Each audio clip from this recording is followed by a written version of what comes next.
These 7 visitors managed to get Johnny Carson to act out of character.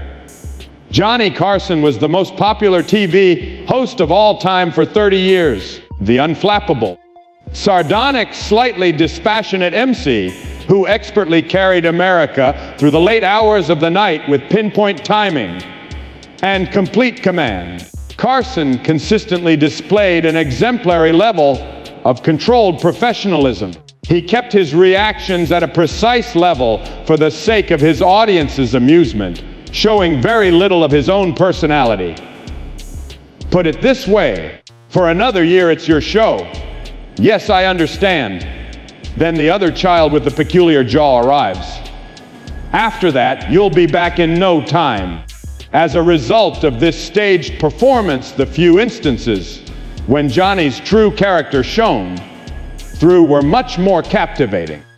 Those surprising moments when a guest managed to pierce the flawless exterior, compelling Carson to let his guard down and react with raw feeling, whether it be via tears of emotion, wild laughter, or obvious vulnerability. These behind-the-scenes looks expose the real man who created television's most beloved character. One of Johnny Carson's longtime collaborators and producers on the Tonight episode added that Carson treated every episode like a performance. In his sitcom, he was unmistakably portraying an exaggerated version of himself rather than a fictional character like Bob Newhart. The idealized self-presentation of a talk show host developed through time. You weren't merely witnessing Johnny's laughter or emotions when anything shattered that meticulous build. For once, you got to see the genuine person behind the act. Go on to the next man. So far, I have no idea. 7 incredible instances when Carson's professional armor was pierced by famous guests are being explored today. When the most controlled TV personality in America briefly let his guard down and showed the real man underneath his flawless hosting facade. These extraordinary incidents, treasured by both the Tonight Show team and lifelong viewers, provide intriguing glimpses into Carson's meticulously constructed public persona and the authentic individual who lies beneath it. First, though, let's start with the one that everyone is probably most familiar with, the breakthrough. Among the most touching moments in the show's 30-year history, this literary tribute moved even the most controlled host on television to audibly cry on camera. The name of it is now, yes, it is the dog's name, unless I was holding a tennis ball or he was in the mood. He would ignore my calls and never come to fetch me. But first and foremost, Jimmy Stewart, the poetry that moved Johnny to tears. When Jimmy Stewart made an appearance on The Tonight Show in 1981, he had already become a cultural icon in the United States. The legendary actor from films like Vertigo and It's a Wonderful Life was a regular on Carson's show. The ease of their discourse and the fact that they both hail from the Midwest attest to their true rapport. In what ways was this look unique? The reading by Stewart of a poem he had written about his late golden retriever B was what took it from a funny TV show to a cultural touchstone. According to a segment producer who was present that evening, the audience had no idea what was going to happen. After Stewart brought up the fact that he had composed a poem in memory of his departed dog, Johnny extended an invitation for him to read it. A light-hearted, perhaps even tender, moment looked likely. Exactly the type of light-hearted programming that The Tonight Show excelled at. When it happened, none of us, not even Johnny, were ready. Stewart's poem was read aloud with his trademark hesitant, honest voice. After Bose passed away, Stewart felt a deep sadness, and the essay detailed his bond with his dog, their nighttime routine, the dog's adorable mannerisms, and finally, the emptiness.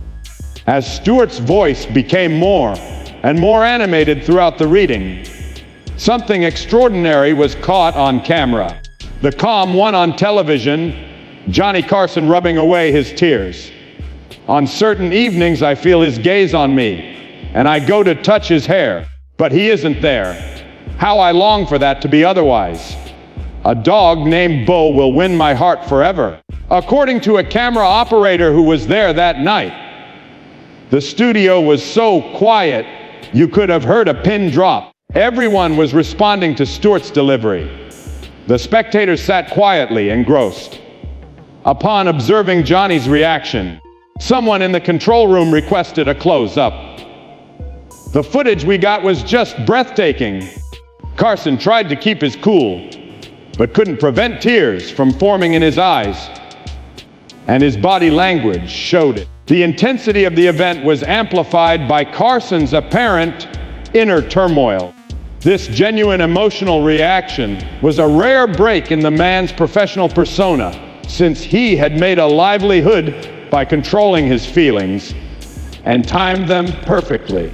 Carson had a real emotional response to Stewart's touching remarks, and viewers watched as he struggled to keep up his host's character. An observer of the segment's production remarked that when Stewart concluded, Johnny remained silent for a short while. That hush was never before experienced. Carson possessed an uncanny ability to seamlessly segue between touching moments and comedic ones. Yet in this very moment, he was actually rendered speechless. A man renowned for his eloquent speech suddenly found himself speechless. This genuine, heartfelt event had an immediate and enduring impact. Viewers moved by witnessing this vulnerability from television's most controlled personality flooded the switchboards. This piece quickly became a fan favorite, making frequent appearances in retrospectives and highlight reels from The Tonight Show. According to one NBC executive who witnessed the reaction from the audience, it became one of the most talked about events in the history of The Tonight Show. It wasn't only because of Stewart's lovely poem that people were responding. They were reacting to Johnny Carson suddenly showing unguarded emotion. He had been a guest in their homes for decades without ever really knowing them. It made him more relatable than in any prepared part. This lapse in Carson's professional character was especially noteworthy because it happened so rarely. Carson kept a tight separation between his public and private selves over his career, in contrast to many contemporary talk show hosts who purposefully expose their vulnerabilities to connect with viewers. There was a brief sliver of humanity shown through the host's mask, a man who could be moved to tears by a touching poem about the love one has for a pet. Carson confessed to his closest friends later on, "Jimmy Stewart got me that night. He tapped into something real, and I just couldn't stay behind the desk on that one." John Donne, are you the governor of Guam? I am aware of your age. Aren't you getting it? No more prom. Oh my. Don Rickles, the roast that went too far and too humorous, developed his famed comedic career on insult humor, building a persona as the traitor of venom, who spared no one from his acerbic insults. The format of his appearances on Jimmy Fallon's show was predictable. Carson would be cruelly mocked by Rickles. Carson would play the ideal straight guy, acting offended while obviously relishing the performance. And the crowd would erupt in laughter. But during one unforgettable visit, Rickles went over and beyond, embarking into a lengthy roast that attacked Carson's ego, leadership of the show, and divorces, subjects that other guests usually avoided discussing. What ensued was one of the rare moments where Carson entirely abandoned his host image and fell to unbridled, genuine laughing. Rickles mocked Carson repeatedly, recalled a reporter who witnessed the memorable incident. He went after Johnny's divorces, his wage negotiations, his leadership of the network, all the things Johnny generally kept off bounds. But coming from Rickles, it just wrecked Johnny's composure. He completely lost it, throwing his head back, hitting the desk, and visibly gasping for oxygen. "John, you need not worry. You have $40 million.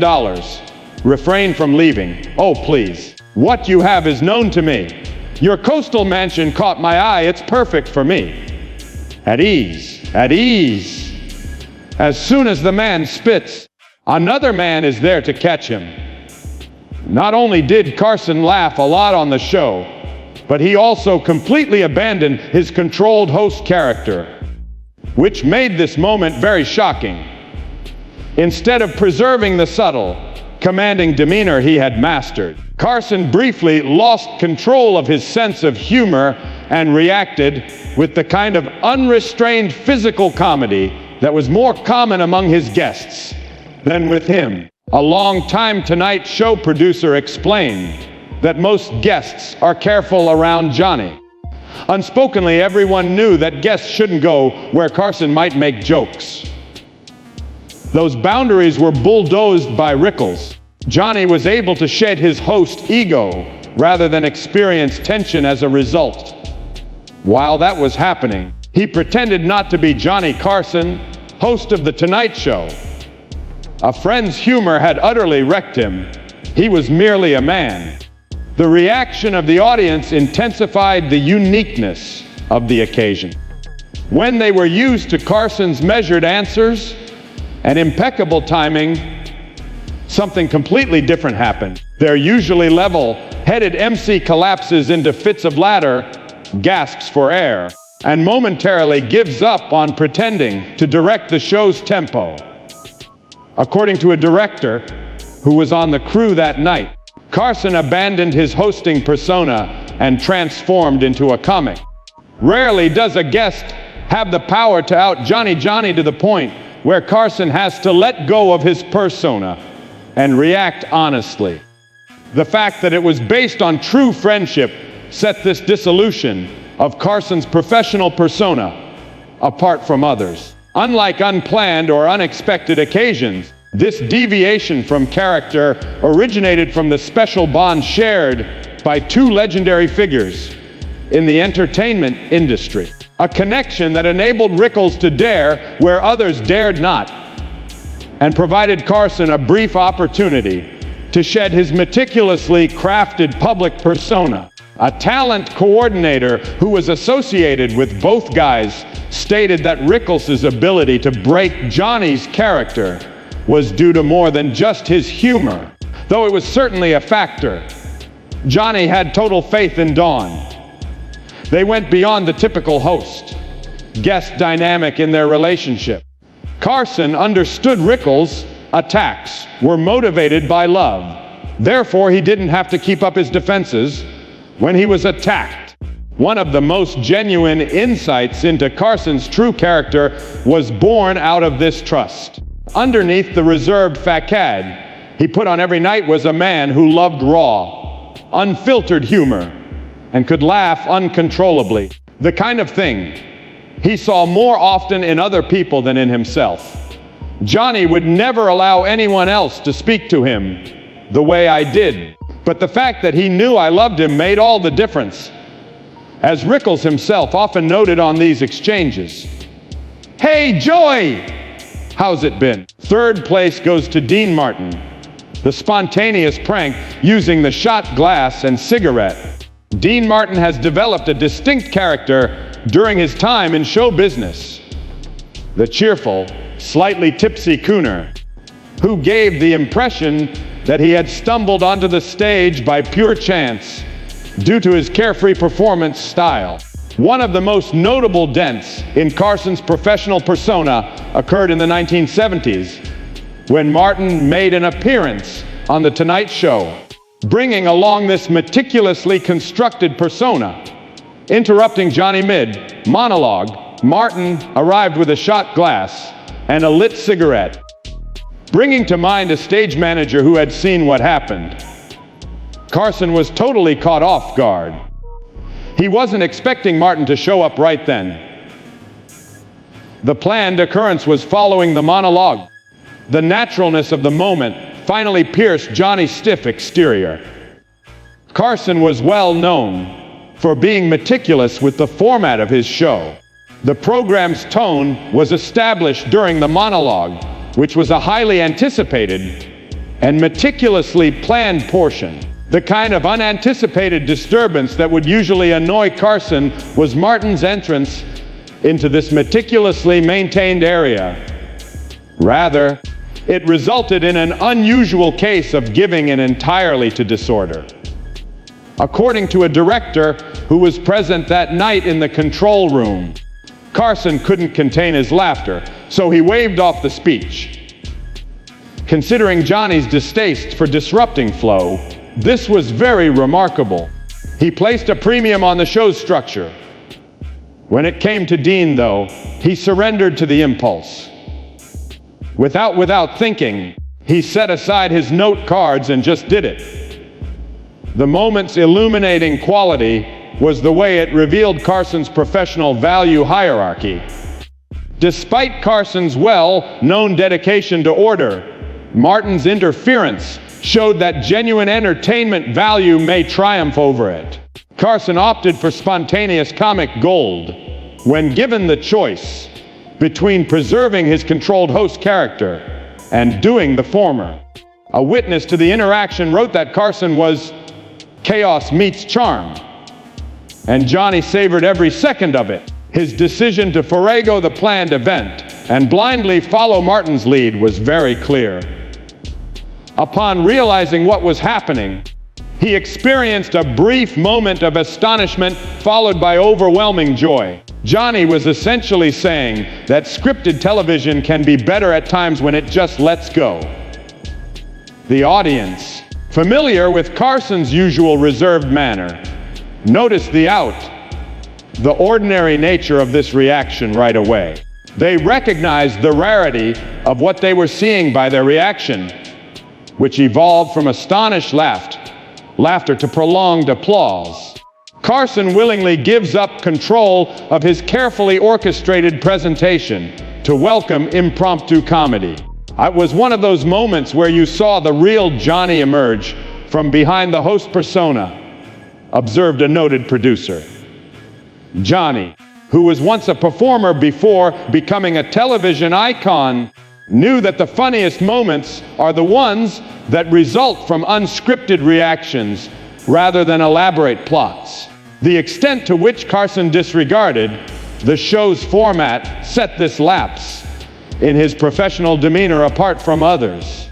Carson usually laughs harder than normal or shows surprising emotion, but this time he threw out his planned material.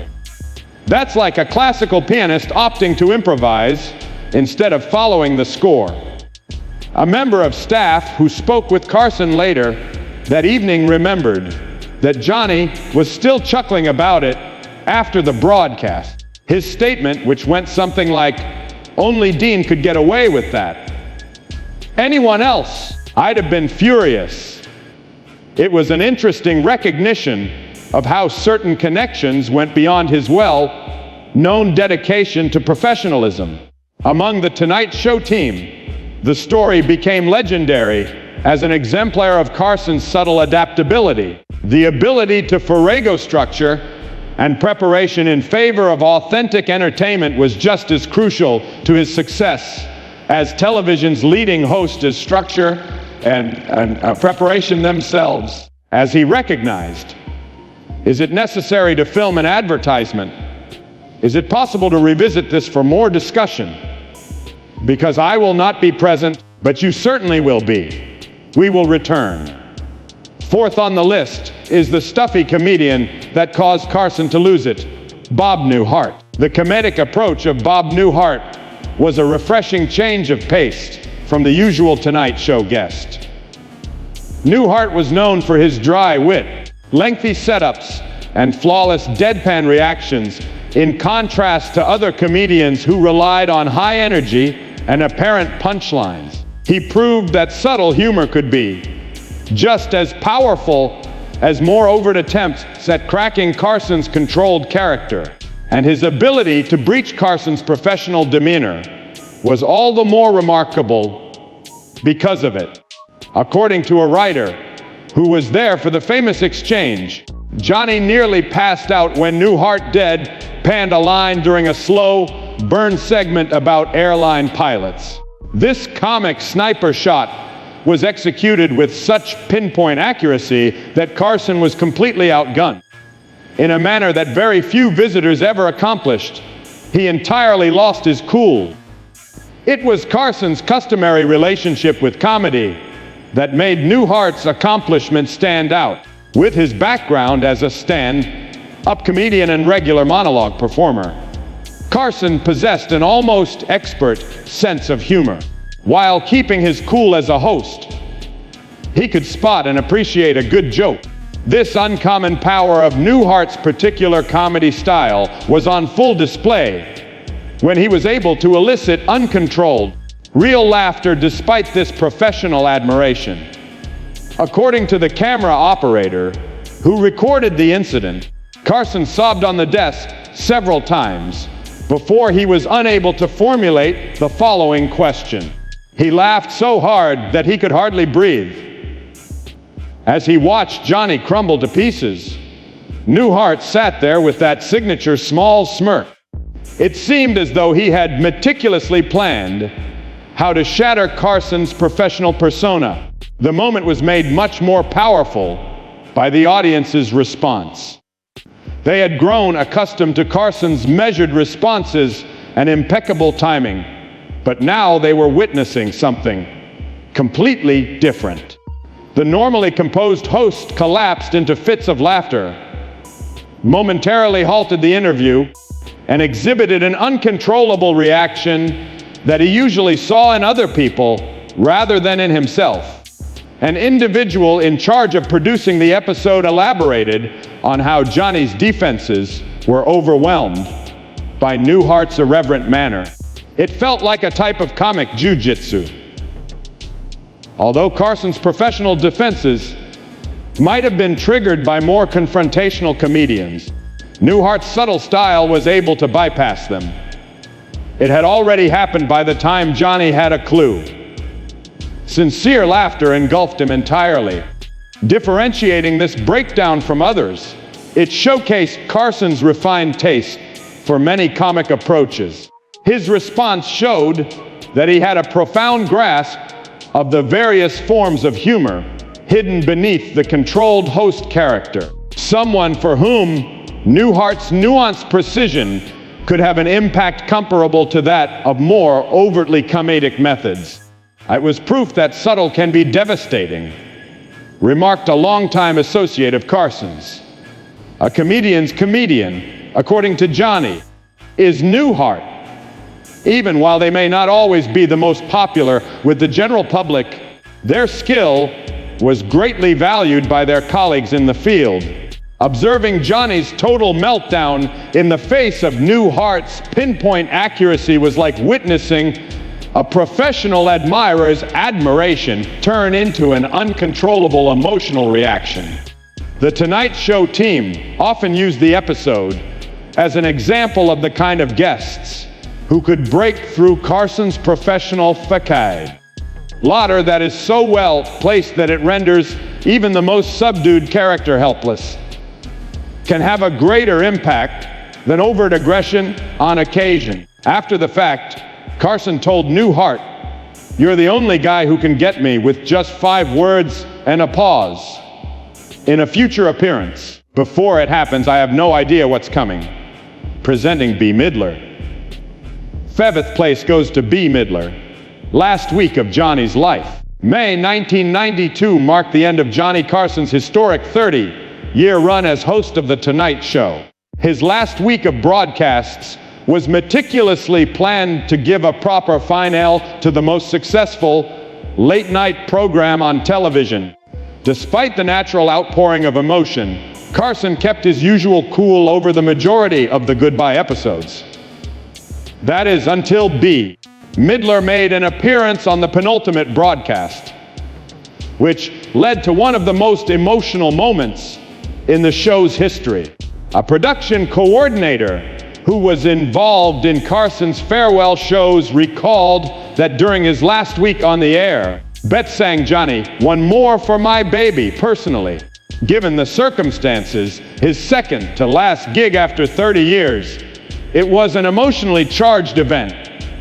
What really set it apart, though, was the obvious bond Midler formed with Johnny when she sang to him instead of the crowd. He was able to let his guard down professionally because of that personal relationship.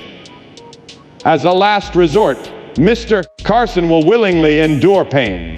"I can't fly without you," whatever he is. Amazing things happened during the show.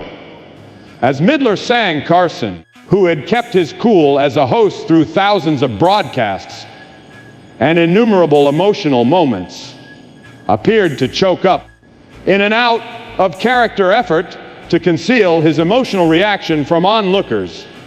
He turned away from the camera multiple times. One camera operator caught Carson's obvious struggle with emotion and how he averted his face from the lens in an effort to conceal it. It was the first of its kind. Being the steady anchor around which guests and their emotions could revolve was Johnny's career-defining trait. It was clear how ingrained his professional character had grown when he instinctively tried to conceal his actual emotion in this situation. Part of him, even in this genuine moment of feeling, was still striving to uphold the persona he had honed over the past 30 years. The moment's impact stemmed from the complexity it exposed in Carson's dynamic between her public and private personas. Carson has meticulously kept his private life apart from his on-air persona throughout his tenure. He kept his emotional outbursts to a minimal and avoided discussing personal issues. In a rare moment, Carson's true emotions shone through his professional mask as Midler's performance momentarily broke down that barrier. He was quite private with his visitors, according to a veteran producer of The Tonight Show. This was just an act of vulnerability. A certain emotional distance allowed Johnny to build his career. He was friendly and pleasant, but he never let his guard down. What Midler accomplished was to close that gap. The Tonight Show host Johnny Carson wasn't the only one she was entertaining.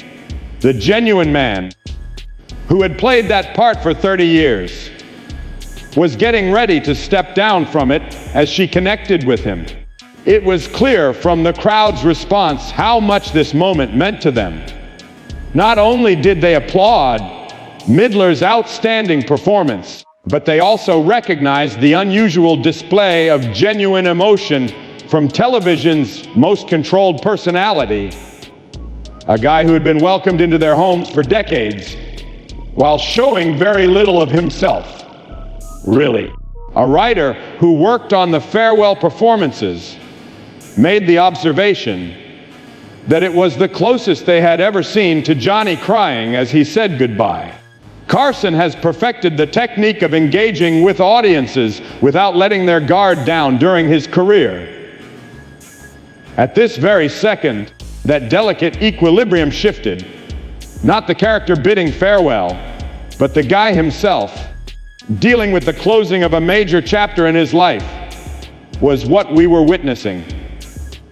The connection to true vulnerability, as opposed to mere amusement, was what set this break in Carson's professional persona apart from others. This moment showed Carson's deeper emotions, thankfulness, nostalgia, and maybe even sadness over the end of his life's defining work, as opposed to other times when he might have been laughing louder than normal or showing surprise.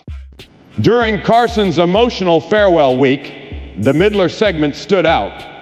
I loved it for more than simply the music or the entertainment value. I loved it because it gave me a rare glimpse into the real emotions of a man who had spent 30 years meticulously cultivating his public persona. In his short but moving comments following Midler's performance, Carson himself admitted, "That is the best farewell I've had." Those familiar with Carson's usual restraint could tell a lot about the effect the moment had on the man behind the host persona just by listening to one simple statement. Most famous for hosting The Tonight Show at one of its funniest moments, Ed Ames is number 6 on the list. The tomahawk throw that caused Johnny to lose consciousness. Real surprise, unanticipated events that caught the ordinarily unflappable host entirely unaware. Provided some of the most illuminating breaches in Carson's professional demeanor, rather than emotionally charged moments or contrived humor.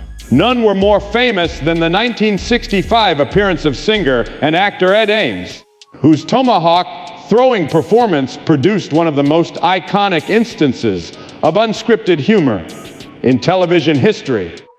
According to a director who was involved with the program, Ames threw a tomahawk during the frontier scene, and it hit a wooden cowboy figure right in the crotch. It was entirely coincidental, the type of thing no comedic writer could have intended. The tomahawk's strategic positioning and the audience's immediate identification of its appearance made for hilarious comedic gold. Carson had an extraordinary reaction to this unintentional phallic imagery, an end to his controlled host persona, and the replacement it with unfettered, real laughing. For over 2 whole minutes, the most collected personality on television was overcome with hysterical laughter, to the point where he physically needed Amy's assistance as he tried to collect himself. According to the camera operator who recorded the iconic moment, Johnny went absolutely bonkers, laughing uncontrollably for almost 2 whole minutes, while even relying on Ames for support.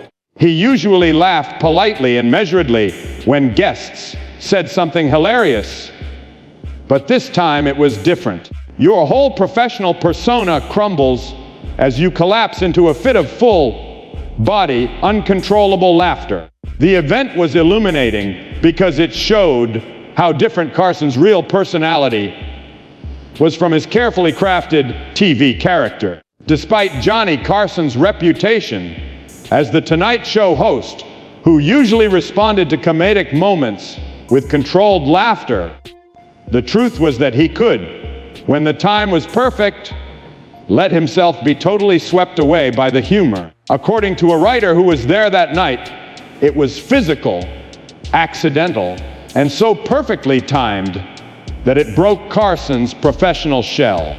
Even Johnny, who was great at managing his emotions, couldn't do anything about this. Even with his famously calm demeanor, it was too hilarious, too unexpected, and too perfect. The reaction of the audience intensified the uniqueness of the occasion. When they were used to Carson's measured answers and impeccable timing, something completely different happened. The host, who usually maintains his composure, gives in to laughter, gasps for air, and momentarily loses control of the show. Perhaps the most he ever laughed at a television show. Kept in mind a former Tonight Show employee. The remarkable thing wasn't merely how humorous the mishap was, but rather how it entirely changed Johnny. There was a brief moment when he didn't act like the polished expert leading the United States through the night. Unexpected comedy had utterly engulfed him. He was merely a man. The unique thing about this collapse was that it was completely unintentional. The Tomahawk event was completely unexpected, even by Carson. It was unlike any premeditated comedic routine or heartfelt tribute. This unexpected turn of events completely sidestepped Carson's customary performance filter, leading to a response that was sincere and unfiltered by his professional barriers. Due to its widespread appearance in retrospectives and highlight reels, the segment quickly rose to the ranks of The Tonight Show's most replayed segments. Not only does it have the hilariously surprising tomahawk placement, but it also gives viewers a rare chance to witness the real Johnny Carson, unmasking his well-kept professional front. "I didn't even plan that," Carson admitted after he had steadied himself enough to speak again. "I had no idea what direction it was headed in." An uncomplicated phrase that wonderfully encapsulated the reason it had slipped through his renowned controls. Its recognition of the moment's unanticipated character. I mean, totally. "Oh my Jonathan Winters, I am the seventh." Wild, unplanned chaos that broke Johnny. One kind of comic talent was embodied by Jonathan Winters.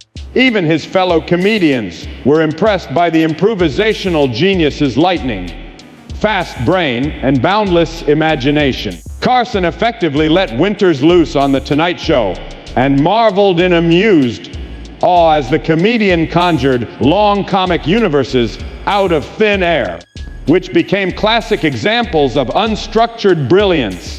An individual who worked on Winters' Tonight Show appearances recalled that he would go on unprepared and then come up with a 10-minute improv about extraterrestrial carrots. It was absolutely insane, spontaneous chaos.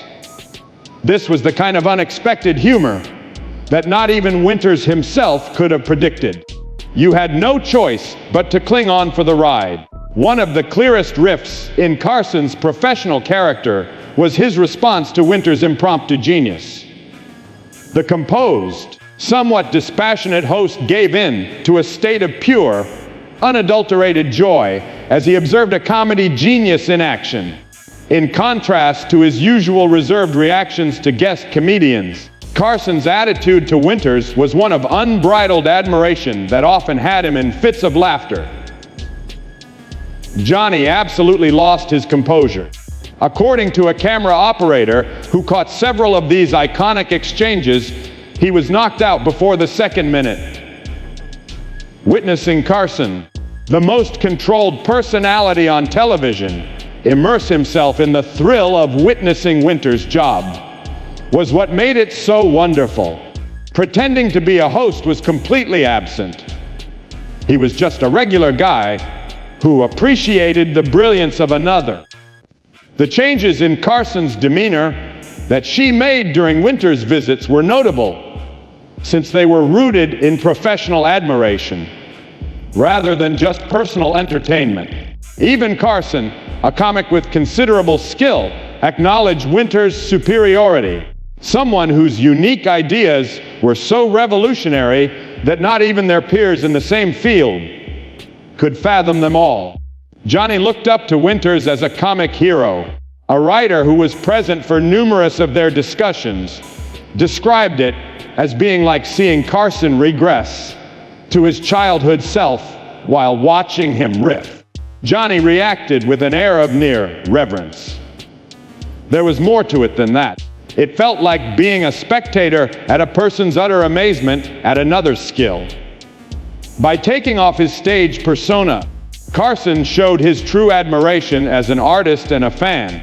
Viewers' reactions to these parts confirmed that the Carson-Winters dynamic was unique. In addition to Winters' outstanding improvisation, the audience's laughter and applause highlighted the unusual sight of Carson stepping aside from his position as show host to merely observe and enjoy Winters' comic brilliance. It was uncontrolled joy meets childhood awe, remarked a director who had helped with multiple Winter engagements. During these parts of the broadcast, Johnny would basically step down as host. After asking Jonathan just one question to pique his curiosity, he would join the rest of the audience in enjoying the performance. On that unusual occasion, Carson had no problem letting go of his program's controls, since he was sure he was seeing something extraordinary. These instances revealed Carson's true character because they demonstrated his devotion to comedy as an art form.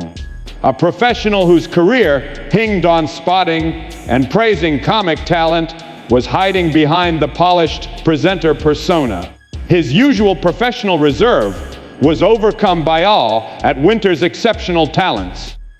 Longtime admirers of Carson's were quick to love the Winters trips, since they gave viewers a glimpse behind the scenes. On those rare occasions, the most famous TV host in history, would temporarily remove his meticulously constructed mask to reveal the real, passionate comedy fan who had served as his character's inspiration. Jonathan Winters is the only person who can make Carson laugh more than he does. No one. Once he starts, "I'm just another audience member." In this brief comment, Winters acknowledged Carson's talent at blending his professional and personal lives.